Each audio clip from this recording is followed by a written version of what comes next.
For 40 years, we've been asking the same question. What happened to Jimmy Hoffa? Are we any closer to getting answers about the union leader slash mobster's mysterious disappearance? Everyone's obsessed with the Irishman and the theories about Giant Stadium. But according to Michael Franzese, a man who is actually a high-ranking capo, that's all smoke and mirrors. You have some idea where Jimmy Hoffa is buried or where his body was dumped off. Yes. Franzese is finally revealing the mob's biggest secret about the Hoffa disappearance. He says the order came from a specific boss. The plan was carried out by a trusted triggerman, and the body was disposed of in a way no one ever thought to look. This isn't a theory. He says this is the truth from inside the life. The truth about Sally Bugs. To understand what Michael Franzese is claiming, you first have to understand who he is. We're not talking about some low-level street soldier or a wannabe trying to get his 15 minutes of fame. This is Michael Franzese, the yuppie Don. In his prime, he was a capo, a captain, in the powerful Colombo crime family, one of the notorious 5 families of New York City. And get this, he wasn't just any capo, he was a legend. His father was the infamous Colombo underboss, Sonny Franzese, a man who lived and breathed the mob life. But Michael was different. He was smart. He went to college. He didn't just shake down local businesses, he took the mob corporate. Franzese's most famous operation was a massive, complex gasoline tax scheme. Basically, he set up a network of shell companies that collected the state and federal taxes on gasoline, but forgot to ever pay the government. It was pure genius, and it made him and his bosses unbelievably rich. By his own admission, at its peak, this scheme was bringing in an estimated $8 to $10 million a week. That's not a typo. We are talking about billions of dollars, making him one of the biggest earners in the history of the American mafia. So, here's the deal. When a man who operated at that level, a man who sat at the table with the bosses, a man who understood the business talks, you listen. What makes Franzese even more unique is that he's one of the only high-ranking members to ever publicly walk away from the life, refuse to go into witness protection, and live to tell the tale. It's a miracle in itself, and it gives his words a terrifying weight. Now he's older. He's faced health scares, and he's been making the rounds, claiming he wants to set the record straight on the one case that has baffled the FBI and haunted America for half a century: the disappearance of Jimmy Hoffa. His bombshell claim cuts through all the noise, all the movies, and all the rumors. He says he knows with chilling certainty exactly what happened. It wasn't a random act. It wasn't a kidnapping gone wrong. It was a high-level, professionally sanctioned elimination, approved by the very top of the mob's commission. Franzese immediately dismisses the wild theories that have become pop culture. First, he says the claims of Richard the Iceman Kuklinski are complete and utter nonsense. Kuklinski was a sociopath and a pathological liar who loved to take credit for high-profile hits to build his own dark legend. Franzese is clear. The mob would never trust a loose cannon, a non-Italian associate like that, with a job this sensitive. It's just not how it works. He also casts serious doubt on the story that became the famous movie The Irishman, the supposed deathbed confession of Frank Sheeran. While Franzese confirms Sheeran was a known figure and a friend of Hoffa, the idea of him being the lone triggerman just doesn't add up to the internal logic of the mafia. The forensics from the house Sheeran named didn't even match Hoffa's DNA. So, who does he point to? Franzese names names. He says the order came from the top, from bosses like Russell Bufalino, who saw Hoffa as a direct existential threat. But the man who orchestrated the trap and was almost certainly the one to carry out the final act was Salvatore Sally Bugs Bergoglio. Yeah, about that name. Sally Bugs wasn't a household name to the public, but in the underworld he was a terrifying figure. He was a ruthless, cold-blooded enforcer for Anthony Tony Pro Provenzano, the New Jersey mob boss who absolutely hated Jimmy Hoffa. Franzese's claim is that this was a joint operation. The Detroit family, led by Anthony Tony Jack Giacalone, set the trap in their own backyard. But the real muscle, the men who did the dirty work, came from Tony Pro's New Jersey crew. And Sally Bugs was his #1 guy for this kind of work.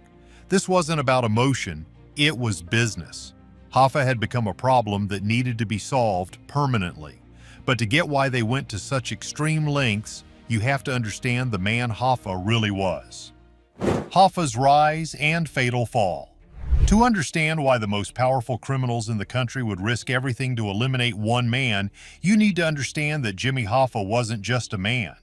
In the 1950s and 1960s, he was, in many ways, more powerful than the president. And that's putting it lightly. He wasn't born into it. He was a tough kid from Indiana, the son of a coal miner who passed away when Jimmy was young. He started working as a warehouse loader, a swamper, and saw firsthand how badly the working class was treated. They were just bodies to be used up and thrown away. And get this, he organized his first successful strike at just 19 years old. He was a natural. He was charismatic, he was smart, and he was absolutely, completely fearless. He joined the International Brotherhood of Teamsters and just rose through the ranks like a rocket. By 1957, he was the national president. What most people don't realize is the sheer crushing power the Teamsters held. They weren't just truck drivers, they controlled everything that moved. If the Teamsters went on strike, the entire United States of America would shut down. Not in weeks, but in days. Food would not get to grocery stores, gasoline would not get to stations, construction would stop, the stock market would crash. Nothing, and I mean nothing, moved without Jimmy Hoffa's approval. That is real power. But here's the catch. To build that power, to win those early brutal fights against rival unions and massive corporations, Hoffa made a deal with the devil.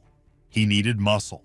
He needed men who weren't afraid to break legs, set fires, and make people disappear.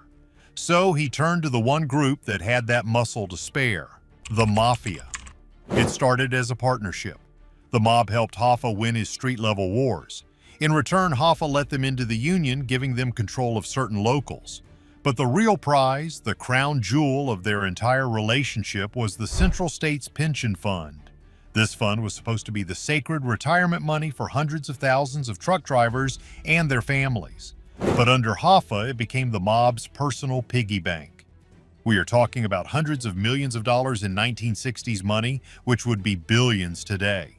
This was the bank that built Las Vegas. The mob used this fund to take out massive unsecured loans to build the casinos, the hotels, and all their other shady side projects. We're talking about places like the Stardust, the Fremont, and the Desert Inn.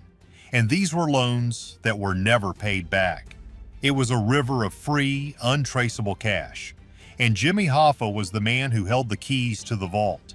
He was the one signing off on these deals. This alliance made him untouchable, but it also painted a giant target on his back. He had a new enemy, one even more powerful than the corporations, the United States government, specifically Robert F. Kennedy.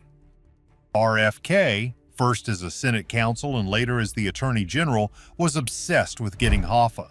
He saw Hoffa as the single most dangerous man in America, the living link that corrupted legitimate labor with organized crime.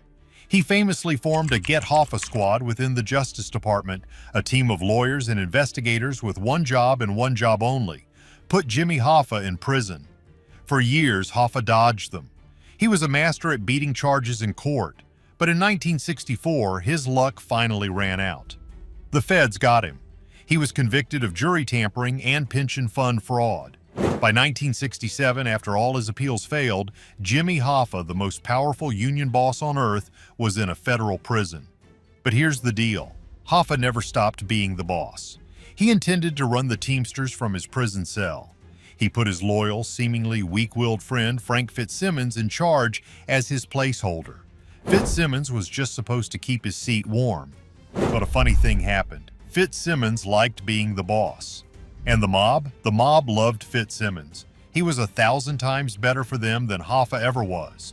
Hoffa was tough, he had rules, and he'd often push back. Fitzsimmons, on the other hand, was a total puppet. He gave the mob everything they wanted. The pension fund was no longer just a piggy bank, it was a wide-open fire hose of cash, no questions asked. Then, in 1971, Hoffa got a surprise. President Richard Nixon commuted his sentence. He was a free man, but there was one huge, non-negotiable condition. He was banned from all union activities until 1980. For the mob, this was the perfect solution. Their guy, Fitzsimmons, was in charge, the money was flowing, and Hoffa was on the sidelines, powerless. But they badly underestimated Jimmy Hoffa. He was furious. He saw Fitzsimmons and the mob destroying his union, the union he had built with his bare hands. He wasn't going to sit back and watch. So, he decided to fight. He launched lawsuits to overturn the ban. He started traveling the country, talking to reporters, telling any Teamster who would listen that he was coming back to take his union back. And then he made the one threat he could never take back. He told people that when he returned, he was going to clean house. He was going to expose everything the mob had been doing. He was going to cut them off from the pension fund for good. And that right there was a death sentence. The mob knew he meant it. They had to act. The stage was set for one of the most infamous days in American history. The Trap at the Red Fox, July 30th, 1975. It was a hot, sticky summer afternoon in Bloomfield Township, Michigan, a wealthy suburb of Detroit. Jimmy Hoffa was heading to a meeting he believed would be the first step to getting his union back. He told his wife he was going to the Manchus Red Fox, a popular upscale restaurant on Telegraph Road. He was supposed to meet two of the most powerful and dangerous men in the organized crime world, Anthony Tony Jack Giacalone and Anthony Tony Pro Provenzano. These weren't just any two guys. Tony Jack was the undisputed, feared street boss of the Detroit Mafia. He controlled the city. Tony Pro was a ruthless capo from the Genovese family in New Jersey, and he controlled the Teamster locals on the East Coast. And get this, Tony Pro and Hoffa had serious bad blood. They had once been allies, but they had a massive falling out while in prison together. The fight was so bad it reportedly ended with Hoffa screaming at Tony Pro, "I'll tear your heart out." So a meeting with these two was a huge deal. It was a summit. Hoffa, ever the confident negotiator, believed this was his chance to make peace. He thought he could sit down, talk to them man to man, and get the mob's blessing to take back the Teamsters from Frank Fitzsimmons. He was tragically wrong. At 2:30 in the afternoon, Hoffa pulled into the restaurant's parking lot. He waited in his green Pontiac Grandville. He waited, and he waited. The men never showed up. This is where the story gets murky, but the timeline put together by the FBI is absolutely chilling. Around 3:30 p.m., an impatient and angry Hoffa got out of his car and went to a payphone. He called his wife, Josephine. He told her, "Where the hell is Giacalone?" "I'm being stood up." He was annoyed but not scared. After that call, he was never seen or heard from again. So what happened in those next few minutes? This is the core of the entire mystery. The FBI believes, and Michael Franzese's theory supports, that this was all a meticulously planned trap. The no-show from the two Tonys was phase one. It was perfect. It wasn't a violent ambush, it was a simple business inconvenience. It was designed to get Hoffa antsy, frustrated, and lower his guard. Phase two was the pickup. Sometime after that phone call, a different car pulled into the parking lot. A car with people Hoffa knew and, crucially, trusted. For decades, suspicion is focused on Charles "Chucky" O'Brien. Chucky was, for all intents and purposes, Hoffa's foster son. He was raised by Hoffa like family, but he was also deep in with the Detroit mob. He was a gopher, an associate who ran errands for Tony Jack. The FBI's Hoffa's investigation found Hoffa's scent in the back of the car Chucky was driving that day, a maroon Mercury Marquis.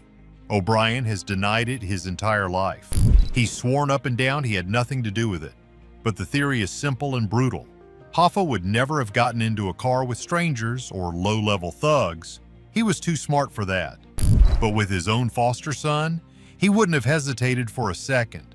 Chucky, either as a willing participant or a terrified, unwitting pawn, was the Judas goat. He gets in the car, he's probably complaining about Tony Jack and Tony Pro standing him up. Chucky says, "No problem, Jimmy, they're at another place. I'll take you there right now." This is where Michael Franzese's theory kicks in, filling in the blanks. He believes O'Brien wasn't alone. The other men in that car were the hit team from New Jersey, sent by Tony Pro. And the leader of that team, the man sitting in the car with Chucky, was Salvatore "Sally Bugs" Briguglio. They didn't drive far. They weren't going to New Jersey. They weren't going to a stadium. The FBI believes they drove just a few miles to a nearby house, one that was owned by a Detroit mob associate. It was quiet, it was private, and it was secure. The crazy part is Hoffa probably didn't know what was happening until the last possible second. He walks into the house expecting to see Tony Jack and Tony Pro sitting in the living room ready to talk. Instead, he sees Sally Bugs and his crew, and in that one horrifying moment he knew. He knew it was a trap. The act itself was fast. It had to be. Franzese is clear on this. The mob doesn't do long, drawn-out dramatic scenes like in the movies. This was a professional elimination. It was business. It was over in seconds. Now they had a massive problem. They had the body of one of the most famous men in the world, the man who was just on the phone with his wife, the man whose family would be calling the police in a matter of hours, making him vanish forever. That's where the real dark work began. Why they'll never find him. The disappearance of Jimmy Hoffa set off a political and media firestorm unlike anything the country had ever seen. The FBI immediately launched one of the biggest and most expensive investigations in its history, codenamed Hoffex. They had thousands of agents, informants, and leads, but they all led to the same place, nowhere. Basically, the mob's plan, whatever it was, had worked perfectly. They had created a ghost. They had erased a man from the face of the earth. Over the decades, the where has become the real obsession. The theories have become the stuff of American legend, and everyone's obsessed with the most cinematic ones. The most famous theory, of course, is Giant Stadium. The rumor was that Hoffa's body was immediately put in the trunk, driven all the way from Detroit to New Jersey, put in a 55-gallon drum, and buried in the wet concrete foundation of the stadium, which was being built at the time. It's a great, chilling story. It's the kind of thing you see in a movie. But as Michael Franzese points out, it's terrible logistics. Think about it. You're going to drive a hot body, the body of Jimmy Hoffa, across multiple state lines? That's a massive federal crime that brings in the FBI instantly. You're going to drive it past countless police jurisdictions to a busy 24-hour construction site and somehow get a crane to lift a drum and bury it in wet concrete without any of the hundreds of workers noticing. It's just not plausible. It's a great story, but it's not a smart plan. Then there's the Frank the Irishman Sheeran confession. This one gained massive traction. In his final days, Sheeran, the Teamster official and alleged hitman, told author Charles Brandt that he was the one who ended Hoffa. He said he flew to Detroit, was in the car, and was the one who shot Hoffa twice in the back of the head in that empty house. This story was so compelling it became a massive, award-winning movie. But here's the catch. The FBI forensically tore apart the house Sheeran named. They found blood, but the DNA didn't match Jimmy Hoffa. And again, many mob experts and insiders, including Franzese, find it very hard to believe. The Italian-American mafia is notoriously exclusive. Why would they give a job this sensitive, this critical to an Irish associate? They just wouldn't. They would use their own trusted Italian-American soldiers. But those are just the two famous theories. The FBI has chased down dozens more, each one wilder than the last. Just recently, in 2021, the feds got a brand new tip that seemed incredibly promising. The origin? A deathbed confession from a landfill worker. The worker claimed that back in 1975, he was forced to bury a large steel drum about 15 feet under the surface of a landfill in Jersey City, New Jersey. The location was right beneath the Pulaski Skyway. The FBI took this so seriously they got a warrant and brought in ground-penetrating radar and heavy digging equipment. The whole world watched, thinking this was it. The result? In July of 2022, the FBI announced that nothing of evidentiary value was discovered. Another dead end. Back in 2013, another major tip came from Tony Zerilli, a high-ranking boss in the Detroit mob. He claimed Hoffa was buried in a shallow grave on a field in northern Oakland County, Michigan, not far from the restaurant. He said the plan was to move the body later, but they just never did. The FBI mobilized again. They spent 3 days digging up a large property that was once owned by another boss, Jack Taco. They found nothing. Then there's the classic Motor City myth, the car crusher. This is a Detroit legend. The theory is that Hoffa was taken to a mob-run scrapyard, put inside a car, and the entire car was compacted into a dense, unrecognizable cube of metal. Some versions of the story say that Cube was then loaded onto a freighter and shipped to Japan as scrap metal. It's a brutal, clean, and very Detroit way to get rid of a problem. And if that's not wild enough, how about the horse farm? For years, rumors pointed to a specific horse farm in Milford, Michigan. The idea was that the body was disposed of there. In 2006, the FBI spent 2 weeks and a reported $250,000 digging up the entire farm. They found no trace of Hoffa. Of course, there's also the simplest theory, the Great Lakes. They weighed the body down and dropped it from a boat into the deep, cold, dark waters of Lake St. Clair or Lake Erie. It's simple, effective, and the lakes are massive. But even then, things can wash ashore. All these theories, all these digs, all this money, it all creates a massive cloud of smoke and mirrors. It's a 50-year-long wild goose chase that has led to nothing but more questions. So what is the one theory that cuts through all this noise? The truth we're left with. This brings us back to Michael Franzese's claim, and this is why it's so chilling. It's less cinematic than a stadium. It's less dramatic than a deathbed confession. But it's 1,000 times more practical and 1,000 times more terrifying. Why listen to Franzese? Because he wasn't a reporter. He wasn't a cop. He was a high-ranking capo in the Colombo crime family. He was in the life. He understands the why and the how from the inside. And his theory isn't about secret maps or dramatic burial spots. It's about cold, hard, brutal logic. He believes the body never left the Detroit area. Think about it. The killers, Sally Bugs Bergoglio and his crew, were from New Jersey. They were the hit team. They were out-of-towners. They do their job, they confirm the kill, and they get out of town. They are not going to drive around a strange city with the most high-profile body in the world in their trunk looking for a good place to dig. Number. The moment Hoffa was gone, the job was immediately handed off to a local cleanup team. This team was from the Detroit family, run by men like Anthony Giacalone. It was their town, so it was their problem to dispose of the evidence. The New Jersey crew was on a plane home before Hoffa's body was even cold. So what did the Detroit crew do? Franzese says there were two likely and logical options. These are the professional solutions. The first is a mob-controlled crematorium. This is the clean, simple, and horrifyingly efficient method. The body is taken not to a field but to a funeral home owned by an associate or run by someone who owes the family a massive favor. The body arrives in the dead of night. No paperwork, no questions asked. It's put into the incinerator and the temperature is turned up to an incredibly high level, far hotter than a normal cremation. By morning, there is nothing left but a box of fine ash. That ash is then easily scattered in a river, a lake, or even just a field. There is no DNA. There is no evidence. There is no body. It's gone. The second and even more gruesome theory is a rendering plant. These are industrial facilities often used for animal disposal. They are loud, brutal, and designed for one purpose: to destroy organic matter. They use massive vats of acid, high-pressure steam, and industrial grinders. It's a brutal chemical process. Within a matter of hours, a human body would be reduced to a completely untraceable chemical liquid.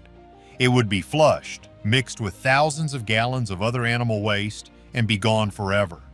This is the wow factor of the mob's brutal logic. It's not about a trophy, it's not about a secret burial. It's not about sending a message by leaving a body to be found. It's about total elimination. The problem isn't hiding a body, it's destroying it. This is why the FBI has been digging up fields, tearing down houses, and scanning under stadiums for 50 years and finding nothing. They're looking for something that simply doesn't exist anymore. They are searching for a needle in a haystack, but the mob melted the needle down the day it was dropped. And the why is just as simple. Money and power. It all came back to the Teamsters Pension Fund. This wasn't just a union fund, it was the mob's personal bank. It was an endless river of cash that built Las Vegas, funded their rackets, and bought their politicians. Jimmy Hoffa, fresh out of prison, wanted to take his bank back. He threatened to cut them off. He threatened to expose them. And for that, he had to go. With Hoffa gone, the quiet, compliant Frank Fitzsimmons stayed in charge. The river of cash kept flowing to the mob. It was the ultimate cold-blooded business decision. But what about the men who did it? Did they get away with it? Well, here's the deal. The mob has its own way of cleaning house. Salvatore Sally Bugs Briguglio, the man Franzese and others name as the triggerman, never got to enjoy his old age. Sally Bugs was a stone-cold killer, but he was also a loudmouth. He was a loose end. In 1978, just 3 years after Hoffa vanished, the feds were closing in on him for the murder. But the mob got there first. Sally Bugs was ambushed in New York's Little Italy. He was shot multiple times in the street. The man who knew the secret, the man who was in the house, took that secret to his grave. Anthony Tony Pro Provenzano, the man who hated Hoffa so much, the Teamster rival who set up the meeting, he died in prison in 1988 of a heart attack while serving time for other unrelated crimes. A quiet, pathetic end for a man of such violence. Anthony Tony Jack Giacalone, the Detroit boss who set the trap, the man Hoffa was driving to meet, he was the only one who seemed to win. He was smart, he was quiet, and he was untouchable. He died of old age in 2001, having never been charged for anything related to the Hoffa case. What most people don't realize is that the elimination of Jimmy Hoffa was, in many ways, the mob's last great victory. But it was also the beginning of their end. They got sloppy, they got arrogant, they took out a figure who was too public. The political and public heat that came down after Hoffa vanished was so intense, the government was forced to act. They passed new laws, like the RICO Act. This law finally gave the FBI the weapons they needed to dismantle the families from the top down, to connect the soldiers to the bosses. The organization never fully recovered.